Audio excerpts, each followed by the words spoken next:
Hello everyone, welcome to my YouTube channel engineering hub. আজকে আমরা চলে এসেছি থেভেনিনস থিওরেমের থার্ড লেকচার সেকেন্ড নিউমেরিক্যাল নিয়ে। এই সার্কিটটা আজকে আমরা থেভেনিনস থিওরেম দিয়ে সলভ করব। তো দেখে নিই কি বলছে। একটা 10 ভোল্ট ভোল্টেজ সোর্স আছে, 2 ohm register, 1 ohm register, 5 ohm register, 10 ohm register, 20 volt voltage source এবং এখানে একটা 12 ভোল্ট ভোল্টেজ সোর্স আছে। এবার আমাদেরকে বলছে যে এই যে 10 ওহম রেজিস্টার এর মধ্যে দিয়ে কি পরিমাণ কারেন্ট ফ্লো করবে। তাহলে থেভেনিনস থিওরেমে কি বলেছিলাম যে থেভেনিনস থিওরেমে যে রেজিস্টারটার মধ্যে দিয়ে কারেন্ট ফ্লো আমাদেরকে ডিফাইন করতে বলছে সেই রেজিস্টারটা হয়ে যায় লোড রেজিস্ট্যান্স মিন আরএল। সো এখানে আরএল ইকুয়াল টু 10 ওহম এই রেজিস্টারটা। তো সবার প্রথম কি করতে হবে, ভিটিএইচ ডিফাইন করতে হবে। ভিটিএইচ ডিফাইন করার জন্য কি করতে হবে, লোড রেজিস্ট্যান্সটাকে রিমুভ করে দিতে হবে এবং যে ওপেন টার্মিনালটা তৈরি হলো সেই ওপেন টার্মিনালের যে ভোল্টেজ ভিওসি সেটাকে ক্যালকুলেট করতে হবে এবং ভিওসি ইকুয়াল টু ভিটিএইচ হবে। তাহলে ফার্স্টে আমরা এই রেজিস্টারটাকে ওপেন সার্কিট করে দিই, ওপেন মানে রিমুভ করে দেবো। তাহলে এখানে একটা ভোল্টেজ সোর্স আছে, এখানে একটা 2 ওহম রেজিস্টার আছে, এখানে 5 ওহম রেজিস্টার এবং এখানে 12 ভোল্ট একটা ভোল্টেজ সোর্স, এখানে 1 ওহম একটা রেজিস্টার, এখানে 20 ভোল্টের একটা ভোল্টেজ সোর্স এবং আমরা এখানে যেহেতু এখানে আরএল হচ্ছে 10 ওহম, তাহলে 10 ওহমটাকে খুলে দিতে হবে এবং এখানে যে ভিওসি পাবো সেই ভিওসিটাকে ক্যালকুলেট করতে হবে। এটা 20, এটা 10, এটা 2, 1, 5, 12, তো চলে গেল। তোমরা একটা জিনিস মনে রাখবে, যখন প্লাস মাইনাস ভোল্টেজ সোর্স বা এরকম থাকবে সেটার মানে হচ্ছে পজিটিভ ভোল্টেজ, ঠিক আছে। যদি তোমাদের কাছে মাইনাস প্লাস অর এইরকম থাকে তো সেটা মানে হচ্ছে নেগেটিভ ভোল্টেজ। মানে এরকম কোনো অ্যাকচুয়ালি এরকম রুল নেই, জাস্ট এগুলোকে মনে রাখবে, তাহলে তোমাদেরকে ক্যালকুলেশন করার সময় সুবিধা হবে। যদি মনে করো প্লাস মাইনাস আছে, এটা মনে করো 12 ভোল্ট আছে, ঠিক আছে, তাহলে এটা হয়ে যাবে প্লাস 12 ভোল্ট। এখানে মনে করো মাইনাস প্লাস 12 ভোল্ট আছে, তাহলে এটা কি হবে, এটা হয়ে যাবে minus 12 volt. Same minus plus, তাহলে এটা হয়ে যাবে মাইনাস 12 ভোল্ট। লিখবে না কিন্তু, একদম একদম লিখবে না, এটা জাস্ট মনে রাখো। এটাকে একটু নোট ডাউন করে নাও, এটা খুব ইম্পর্টেন্ট। কিছু কিছু ছোট্ট ছোট্ট জিনিস আছে যেগুলো আমরা ফার্স্টে করি না এবং তারপর যখন আমরা সেই ক্যালকুলেশন ক্ষেত্রে সার্কিটের ক্ষেত্রে দেখি তখন আমরা বুঝতে পারি না এটা কি করে হচ্ছে। তার জন্য আমি একটা স্পেশাল ভিডিও করে রেখেছি, তো তোমরা সেটাকে গিয়ে একটু জাস্ট দেখে নিও। সেখানে আমরা শিখেছি যে এই যে সার্কিট এটাকে সলভ করার জন্য যে বেসিক রিকোয়ারমেন্ট গুলো সেগুলো কি, সেই ফর্মুলাগুলো কি, সেটা জাস্ট একটু করানো আছে। তোমরা এই ভিডিওগুলো দেখার আগে অবশ্যই ওটা একটু দেখে নিও। এই ভিডিওর প্লেলিস্টেই তোমরা সেই ভিডিওটা পেয়ে যাবে। যদি না পাও আমি ডেসক্রিপশন বক্সে অবশ্যই সেই ভিডিওটা লিঙ্ক দিয়ে রাখবো, তোমরা একটু চেক আউট করে নিও। তো ভিওসি ক্যালকুলেট করতে হবে, ভিওসি আমাকে ক্যালকুলেট করতে হবে। তাহলে আমি কি করতে পারি, দুটো জিনিস করতে পারি। এক হচ্ছে এই লুপটার মধ্যে একটা কারেন্ট এবং এই লুপটার মধ্যে একটা কারেন্ট কনসিডার করে কেভিএল অ্যাপ্লাই করতে পারি, কেভিএল। কিন্তু ভাবো তো, একটা ইকুয়েশন পাবো আর একটা ইকুয়েশন পাবো, দুটোকে আবার তো সলভ করতে হবে। যদি আমি কেসিএল অ্যাপ্লাই করি তাহলে কি সুবিধা হবে? কেসিএল অ্যাপ্লাই করলে কি ক্যালকুলেশন কমবে? হ্যাঁ কমবে, কারণ দেখো এটা তো ওপেন সার্কিট হয়ে গেছে, এখানটা কিছু নেই। তাহলে এই একটাই নোডে দুটো লুপ যে আছে জয়েন হচ্ছে, কমন নোড হচ্ছে কিন্তু এটা, দেখো। তাহলে চলো কেসিএল দিয়ে দেখি। আমি কেসিএল দিয়ে করাচ্ছি, তোমরা বাড়িতে আবার কেভিএল দিয়ে অ্যাপ্লাই করবে। যদি কেভিএল দিয়ে না হয় নেক্সট ভিডিওতে তোমরা জানাবে যে হয়েছে কি হয়নি, আমি অবশ্যই কেভিএল দিয়ে করে দেবো। তো কেসিএল দিয়ে ফার্স্টে করি। তো দেখো মাইনাস থেকে প্লাস, তার মানে একটা কারেন্ট এদিকে ফ্লো করছে, মানে এই নোডের দিকে ফ্লো করলো, নোডে কারেন্টটা এলো, দিয়ে এসে বললো যে আচ্ছা, নোড হচ্ছে যে একটা খুব বড় মনের মানুষ, ঠিক আছে, তার কাছে 10টা আইফোন এলো, ঠিক আছে। এটা হচ্ছে খুব বড় মনের মানুষ, সে সবাইকে দান করতে ভালোবাসে, সে গিভ অ্যাওয়ে করে, সে সমস্ত দান ধ্যান সমস্তর সঙ্গে ইনভলভ। 10টা আইফোন এলো, এখানে মনে করো তুমি আছো, এখানে তোমার বন্ধু আছে, তো তোমরা তার সামনে রয়েছো যখন 10টা আইফোন এলো। তখন সে বললো যে আচ্ছা তোদের কাছে কি ফোন আছে, তোমরা বললে যে তোমাদের কাছেও ভালো ফোন আছে, কিন্তু বললে না আমাদের কাছে নেই, আইফোন তো নেই, অ্যান্ড্রয়েড আছে। তখন সেই দয়ার সাগর এই মানুষটা বলে যে আচ্ছা নেই, আমি 10টা ফোন নিয়ে কি করবো।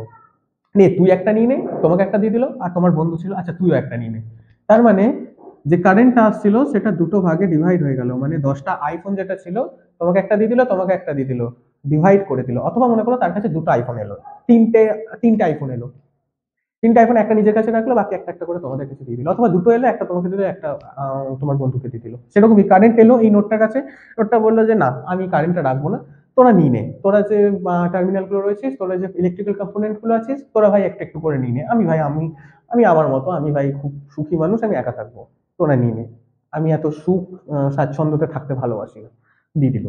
ঠিক আছে, তাহলে এদিকে মনে করো আই কারেন্ট গেল, হুম, এখানে মনে করো I1 I2। ঠিক আছে, তাহলে কেসিএল অ্যাপ্লাই করবো আমরা এই নোটটাতে। এই নোটটা মনে করো নোট এ। এ নোডে আমরা কেসিএল অ্যাপ্লাই করব, এ নোডে আমরা কেসিএল অ্যাপ্লাই করব। তাহলে যদি কেসিএল অ্যাপ্লাই করি, কি বলেছিলাম, total entering current means total incoming current equal to total outgoing current. Okay, incoming current K, incoming current হচ্ছে যে I, okay, outgoing current I1 I2 means I1, I1টা পরেই লিখি, I2 plus I1 plus I2 same. এবার আমরা এখানে দেখব, এখানে voltage যদি আমি, হ্যাঁ তার আগে এই নোটটাকে কনসিডার করলাম, এই টার্মিনালটার ভোল্টেজ ডিফারেন্স কত, ভিওসি। তার আগে অবশ্যই তোমরা গ্রাউন্ড করবে, গ্রাউন্ড করে নেবে ভিওসি এই টার্মিনালটার। তাহলে এখানের ভোল্টেজটাও কত হবে, ভিওসি হবে, অবশ্যই ভিওসি হবে, কারণ এখানটা যদি ভিওসি হয় এটাও ভিওসি হবে, এটাও ভিওসি হবে। অ্যাকচুয়ালি এটা হবে বলেই আমরা কেসিএলটা নিলাম, কারণ একটা নোডের মধ্যে দিয়ে আমরা সমস্তটাকে কন্ট্রোল করতে পারছি, সেহেতু ইজি ক্যালকুলেশন হবে, ভিওসি হলো।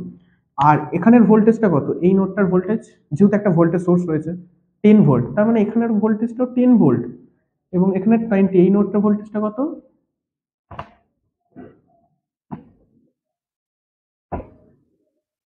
20। তাহলে দেখো কি বলেছিলাম, কারেন্ট যে নোড থেকে ফ্লো করছে সেই নোডের ভোল্টেজ মাইনাস যে নোডের দিকে ফ্লো করছে সেই নোডের ভোল্টেজ। তাহলে আই ইকুয়াল টু আমরা কি জানি, V by R, I equal to V by R, V by R, এখানেও আমরা V by R, V by R. এবার এই ভি গুলো তার ভি হবে না, এই আমরা ফার্স্টে আই এর জন্য কনসিডার করছি, এই নোড থেকে এই নোডের দিকে ফ্লো করছে, মানে কোথা থেকে স্টার্ট হচ্ছে, কোন নোড থেকে, এই নোডে, এই নোডে ভোল্টেজ কত 10, 10 মাইনাস কোন নোডে শেষ হচ্ছে, ভিওসি তে, ভিওসি ডিভাইডেড বাই রেজিস্টার কত আছে 2, 2, I2 কে যখন কনসিডার করছি, I2 কে দেখো ভিওসি থেকে স্টার্ট হচ্ছে, তার মানে ভিওসি মাইনাস যে নোডের দিকে যাচ্ছে, এই নোডের দিকে যাচ্ছে ভি ইকুয়াল টু 0, কিন্তু তার আগে দেখো একটা 12 ভোল্টের ভোল্টেজ সোর্স রয়েছে, তাহলে ভিওসি মাইনাস 12 ভোল্ট, তাই তো, ভালো করে ভাবো, তাই না, কি বলেছিলাম, যখন দেখো মাইনাস থেকে পজিটিভ রয়েছে, মাইনাস প্লাস, অথবা মাইনাস প্লাস থাকলো, তাহলে সেক্ষেত্রে কি হবে, উপরে যদি মাইনাস থেকে প্লাস থাকে ভোল্টেজ সোর্সের ক্ষেত্রে, সেটা হবে -12 ভোল্ট, মানে এই ভোল্টেজের ভ্যালুটা কত, -12, ভিওসি মাইনাস -12 ডিভাইডেড বাই কত, 5 ohm register, plus I1, I1 কোথা থেকে ফ্লো করছে, ভিওসি থেকে ফ্লো করছে, ভিওসি থেকে ফ্লো করছে, তার মানে ভিওসি মাইনাস কোন নোডের দিকে ফ্লো করছে, এই নোডের দিকে, এই নোডের এখানে ভোল্টেজ কত 20, VOC minus 20 divided by resistor কত 1, 1। এবার তাহলে দেখো সিম্পল হয়ে গেল না, এটা এই নোডের দিকে ফ্লো করছে, তাহলে এই নোডের ভোল্টেজ মাইনাস এই নোডের ভোল্টেজ, তখন এই দিকে ফ্লো করছে এই নোডের ভোল্টেজ মাইনাস এই নোডের ভোল্টেজ, কিন্তু এই নোডের ভোল্টেজটা কিসে আছে, -12 ভোল্ট, -12 ভোল্ট, এই নোডের ভোল্টেজ মাইনাস এই নোডের ভোল্টেজ ডিভাইডেড বাই সেই নোডের করসপন্ডিং রেজিস্টার হয়ে গেল। এবার আমরা এটাকে ক্যালকুলেট করি, তাহলে দেখো ভিওসি পেয়ে যাবো, আর ভিওসি মানে হচ্ছে ভিটিএইচ, তাহলে 10 minus VOC divided by 2, VOC plus 12 minus minus plus, plus 5 VOC minus 5 into 20, 100 divided by 5, তাহলে ক্রস মাল্টিপ্লাই যদি করে দাও 50 minus 5 VOC, 2 VOC plus 12 into 2 24 plus 10 VOC minus 200, তাহলে 2 VOC, 12 VOC, 12 VOC plus 5 VOC means 17, 12 plus 5, 5, 6, 7, হ্যাঁ 17 VOC and here ওকে একটু calculate করতে হবে, এখানে কত হচ্ছে 200 minus 200 plus 24, 24 এটা যদি এদিকে চলে আসে প্লাস 50 তার মানে মাইনাস 50, 2 to 6, 2 to 6 তাহলে VOC equal to 2 to 6 divided by 17 divided by 17, 13.29 और তোমরা লিখতে পারো VOC approximately equal to 13.3 volt. তাহলে VTH equal to VOC equal to 13.3 volt. ব্যাস VOC আমরা ক্যালকুলেট করলাম, অর্থাৎ VTH ক্যালকুলেট করে নেবে। এবার কি ক্যালকুলেট করতে হবে? RTH ক্যালকুলেট করতে হবে। RTH ক্যালকুলেট করার জন্য কি বলেছিলাম, লোড রেজিস্টারটাকে তো অবশ্যই সরিয়ে নিতে হবে, অর্থাৎ ওপেন টার্মিনাল করে দিতে হবে, এবং কি করতে হবে, এবং যদি কোনো রকম সোর্স থাকে like voltage source and current source, then you have to deactivate it. And how to deactivate those current source and voltage source? For the voltage source কি করতে হবে, শর্ট সার্কিট করতে হবে, and for the current source you have to open circuit it. Okay, তার মানে voltage সোর্সের জন্য short circuit এবং কারেন্ট সোর্সের জন্য ওপেন সার্কিট করতে হবে। তাহলে আমরা এবার দেখে নিই। দেখো এখানে কারেন্ট সোর্স কোথাও নেই, সমস্তটাই ভোল্টেজ সোর্স আছে, তাহলে ভোল্টেজ সোর্সগুলোকে সব শর্ট সার্কিট করে দাও।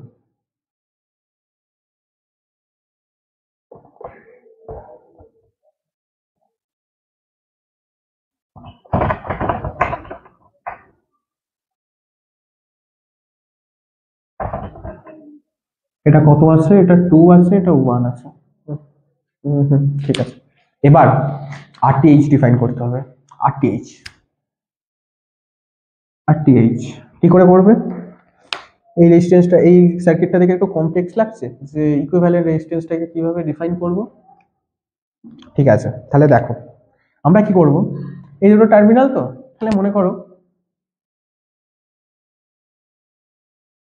এই দুটো টার্মিনালই ভেতর দিকে আছে, মনে করো দুটো তার ভেতরের দিকে আছে, তুমি কি করলে এই দুটোকে বার করে নিলে বাইরের দিকে, এরকম করে দিলে। একটা দেখো এর সঙ্গে কানেক্টেড রয়েছে, তাহলে 1 ওহমটাকে এরকম কানেক্ট করে দিলে, এবং দেখো 5 ওহম এরকম করে কানেক্ট রয়েছে, এবং তার সঙ্গে 2 ওহম কানেক্ট রয়েছে।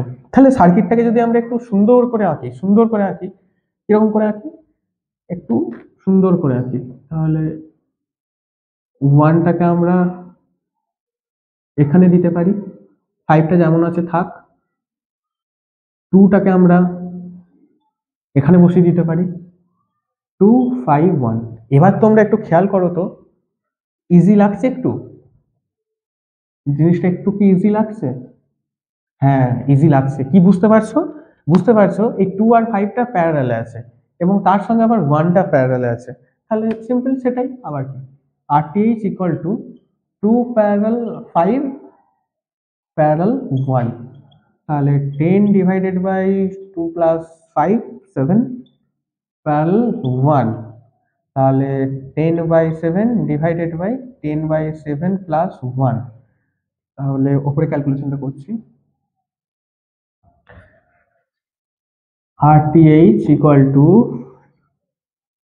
10/7 divided by, যদি এলসিএম করো 7, তার মানে 17/7, 7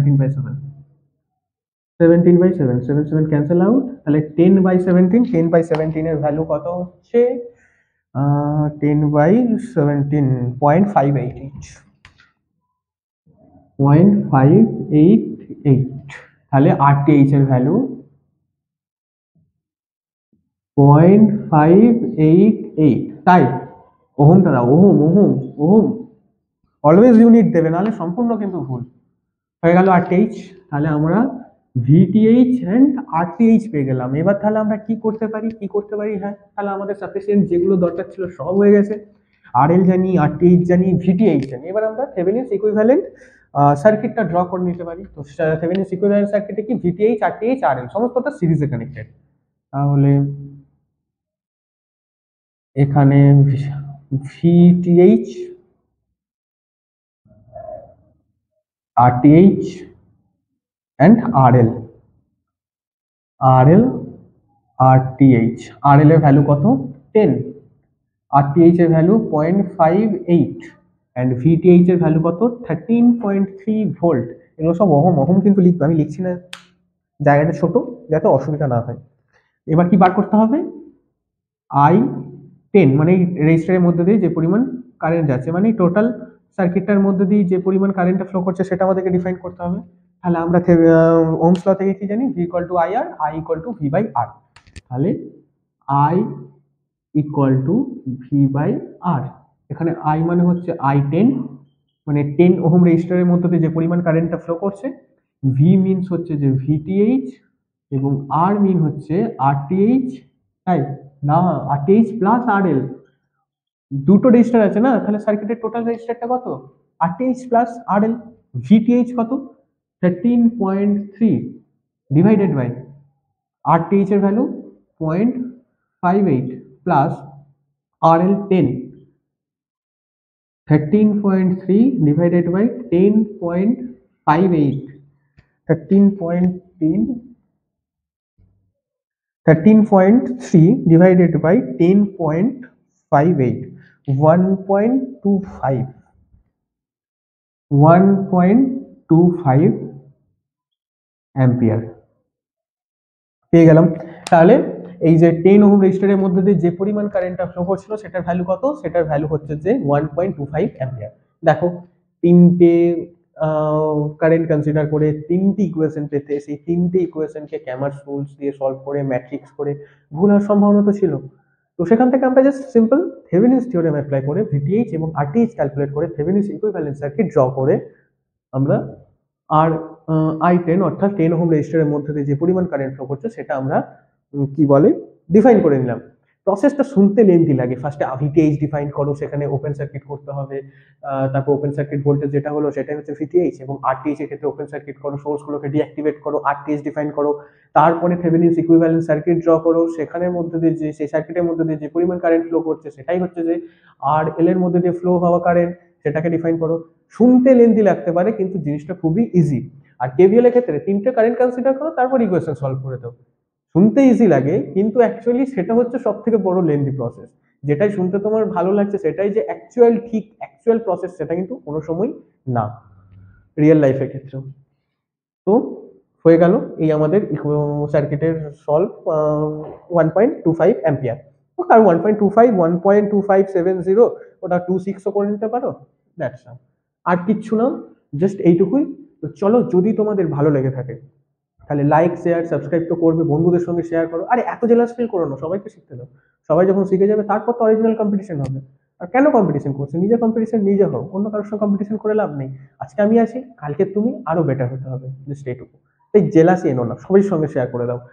আর যদি ভালো লেগে থাকে সাবস্ক্রাইব তো করবে, তোমরা সাবস্ক্রাইব করলে আমার খারাপ লাগবে এটা তো হতে পারে না, আমার খুবই ভালো লাগে। আর তোমরা এই ধরনের আরো আরো অনেক লেকচার্স খুব ইন্টারেস্টিং উপায়, খুব সহজ উপায়, শর্ট ট্রিক্স এর সাহায্যে পেতে থাকবে। তো চলো আজকের জন্য এইটুকুই, দেখা হচ্ছে আবার নেক্সট ভিডিওতে। তো চলো টাটা।